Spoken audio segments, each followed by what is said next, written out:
আপনারা যারা ভাবতেছেন আমার জামাই অ্যারেস্ট হয়েছে আর কোনোদিন বের হবে না, ওদের জন্য এক বালতি সমবেদনা। হ্যাঁ, আমার জামাই গতকালকে রাতে অ্যারেস্ট হয়েছে। এটা নিয়ে তো হাই উল্লাস করার কিছু নাই, ঠিক আছে? মামলা যখন আছে অ্যারেস্ট হবেই। এগুলা নিয়ে এত টেনশন করে দুঃখ প্রকাশ করে কান্নাকাটি করার কিছুই নাই। আপনারা যারা ভাবতেছেন আমার জামাই অ্যারেস্ট হয়েছে আর কোনোদিন বের হবে না, ওদের জন্য এক বালতি সমবেদনা। আমরা কারি কারি বান্ডিল বান্ডিল টাকা ছেড়ে আমার জামাইকে নিয়ে আসব। আমার জামাই বীরের বেশে চলে আসবে এবং যারা এই ঘটনা ঘটাইছে তাদেরকে ছাড় দেওয়া হবে না।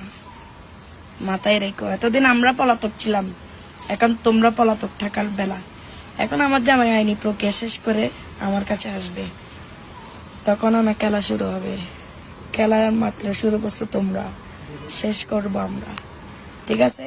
সবাই আমার জামাই যারা সাজ্জাতের যারা সাপোর্টার আছো, আমার জামাইয়ের জন্য দোয়া করবা যাতে 10-12 দিনের মধ্যে জামিন করে ফেলতে পারি, ঠিক আছে?